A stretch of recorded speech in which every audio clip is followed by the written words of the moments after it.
Hello, my name is CJ, and today I'm going to share with you some of the books that were a hit and some of the extras that we used in our household for the Guest Hollow's World Geography and Cultures curriculum. All right, so primarily these are ones and twos and maybe a three. I think I have 1 4 in here. So just so that you know that that's mostly what I'm going to cover. Let me show you this though. This was a hit. So I'd like to show you this item that we used. This is a very large map. It is actually a shower curtain, and this was fun to have for the kids to do games as well. I would spread it out on the couch or the floor, and we would just do a variety of things with it. So on the other side is the other half of the earth, and I just wanted to share this tool with you. It is not on the Guest Hollow list for purchase, but it was just a fun item that I thought would be fun. So I had my books labeled as continents, but I may not be going in that order 100%. I'll go at a good pace so that you can follow along. Let's start with the material world. That's this book here. Beautiful photos that made it feel like you were there in that particular country or region. We use this one a lot. The material world is a number 1. This one is a number 1 to 2, and this one is a very beautiful book as well. We use this book a lot as well.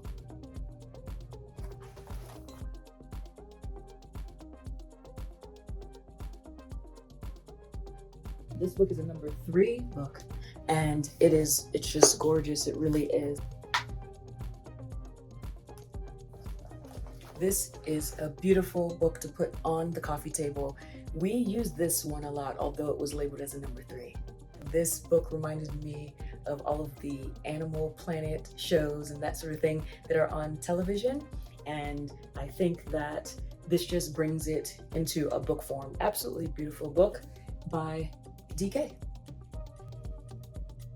Hungry Planet, listed as a number 1, yet another book that brings the region and the country and the city alive. We did look through this a lot and use it, and this is another book that I feel is a good coffee table book. People of the World, listed as a number 4, and although it was a number 4, we did use this. Not as much as a number 1 or 2, but we did reference it. I don't regret buying this one. The Religions book. So I opted to find an easier read than this particular religions book. An easier read and an easier layout, I think is what it was, for such a hefty topic, where there's a span of topics, a span of religions. I just chose to find something different, and maybe that's why it's labeled as a 3, but I did choose to mention it to you just so you can get an idea of where we are coming from, and then also so you can take a look. We use this a lot and had a lot of fun with it. Throw and catch games, and find Mongolia in 5 seconds or whatever the game was. You can come up with all sorts of things, and it was just a fun addition that I would encourage you to get something like this to toss around. Another item, show and tell. Another item would be a globe like this that you can plug in, that illuminates, just based on your preferences. Some people don't want to plug in, you just want to look and find and keep it simple, but yes, we use this as well. Another fun tool, and I have a few more coming in just a moment.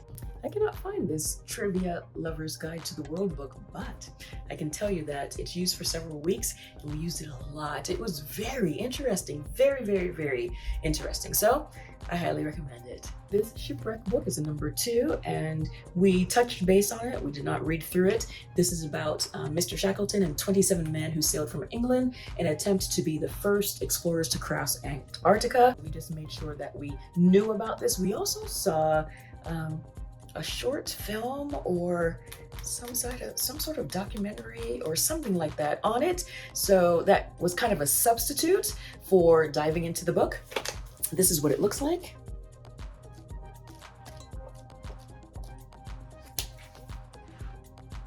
Let's talk about Prisoners of Geography. We have this one, which is better suited for 7th and 8th graders, and then we have this one. You can look at the difference here. And let me show you some of the differences.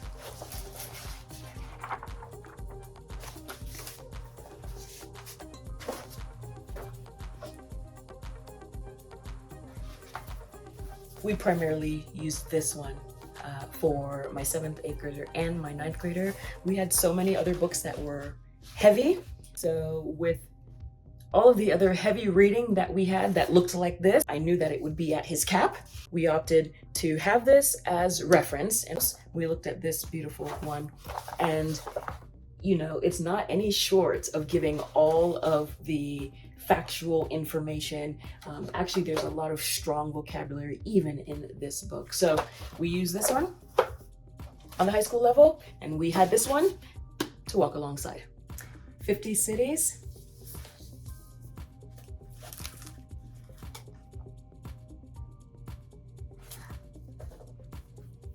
Beautiful book. We use this one. This is listed as a number 2.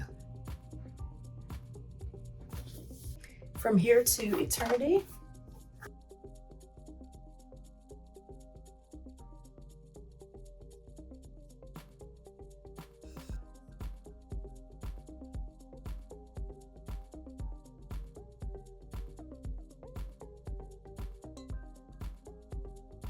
This one is listed as a number 1, and we got good use out of this book. Great Britain, listed as a number 2.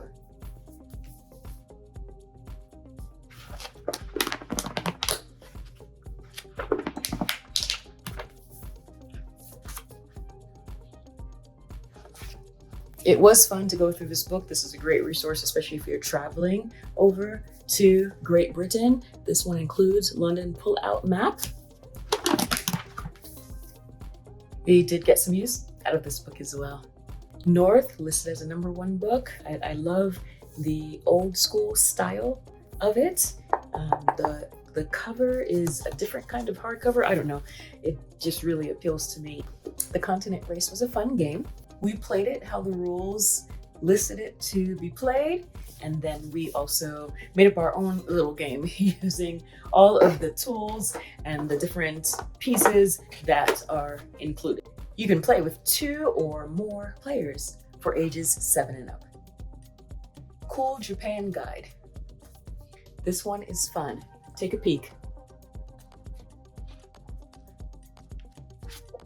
The Cool Japan Guide is a 1 to 2 in ranking, and it was cool to have a break and read in cartoon form from the other books that are not written in a cartoon form. And so I think your kids will enjoy this one. We enjoyed looking at this one as well. The cookbook we didn't really use, although it's listed as a 2 to 3 book, and it has great graphics and that sort of thing. We didn't use this one at all. So that would just be a choice that you guys can make if you want to use it or not. I Am Mahala. This book was eye-opening and everyone enjoyed it. We did a lot with this, from unit studies to watching different videos to doing different activities. This is the Young Readers edition. It does have some pictures in there. Highly recommend. The Girl with 7 Names is a reader and listed as a number 2. It has some photos in the middle. Now you can preview it to see if it's going to be the right fit for your high schooler, and I would recommend it. It is a good read, and so yeah, The Girl with 7 Names, number 2. The Family Romanov book, listed as a number 1, number 2. We didn't get to this book. We had so many others, and truth be told, I did add on additional books other than what was listed in the guest hollow book list, and so this particular one we did not get to, but I did hear great things about this book. It's ranked as a number 1, number 2, so take a look at it and see if it will work for you. It's Trevor Noah, Born a Crime. This one, although it says adapted for young readers and it's ranked at number 1, number 2, I used it with caution just because I don't personally agree with everything that Trevor Noah stands for. I thought, you know what, I'm going to give it a try. And so we looked at this sparingly. That's what I have to say about this one. I know that many people enjoy his items and his humor and his talk show and all the other things, but we use this one sparingly. I found the Trivia Lover's Guide to the World book. It was right there on the shelf. But anyhow, let's see how it's set up. Question 2A is, what is the first foreign country you would encounter if you went due south from downtown Detroit, Michigan? The answer is, many people, when confronted with the proposition that Canada is due south of Detroit, don't believe it, even when shown evidence in the form of a map. And it goes on just a little bit there. So it has an explanation of why people argue over maps and all that type of thing. And it's so interesting. It really, really is interesting. What country is the world's largest tourist destination in terms of the numbers of visitors annually? So it starts to chat about the different thought processes of tourism. It breaks down tourism and employment, and then tourism and labor, etc., etc. Tourism can be defined in a different variety of ways. I remember sending the kids off to do a Google search on this, and the answer in the book differed from what they came up with. The answer in the book is France, and it tells you why. It tells you why. What is the largest sea? Put your answers below, and I'll come back to it. Cool book, highly recommend. I'm glad I found it. Eagle, listed as a number 2, has a different style, more cartoon-like in nature, and this was, although not a fun read, it was a good one, so highly recommend this one. We used it. This book is a graphic novel. It's listed as a 2 to 3, and just keep in mind that it's a very gloomy book, so keep that in mind. We started it and we stopped it. A Long Walk to the Water, listed as a 1 to 2, and let me show you. I like how they break up the color of the words, so some in gold and then some in black, and that goes throughout the book.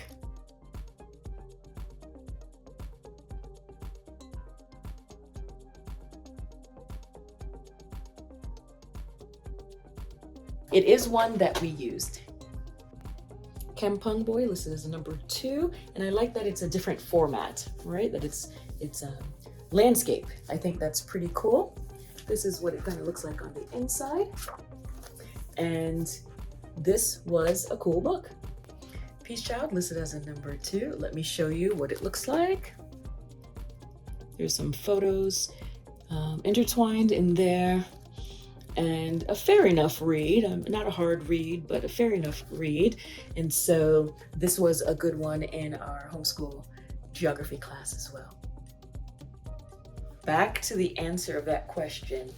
The South Sea is sometimes cited as the largest, but my estimate is that either the Coral Sea or the Philippine Sea are the biggest. And then it goes on and chats about the reasons why. Highly recommend. So for this World Geography and Cultures course, there are a lot of books, and I used the ones from Guest Hollow, and as you heard, there were some that I didn't, but then I added so many more. All of the books that I did not use from Guest Hollow that I mentioned here, there was some sort of a substitute somehow, some way. I was using the high school World Geography and Cultures for 7th, 8th, and 9th grade at the time. So I went and found on my own accord the geography books and culture books that I felt would work well for my 7th and 8th grader. And then for my 9th grader, there were 1 or 2 that I used for him as well. And then if there was a particular high school book that I didn't care for, then I would go and search for one for his grade level there. So I did some mixing and matching, but for the most part, the 1s and 2s, as you heard, I used them all. There were a handful of 3s. There were some I did not use, and so it's very customizable, and I hope that this video was helpful to you. And if you have any questions at all, please leave it below. Please subscribe for more content, and we'll see you later.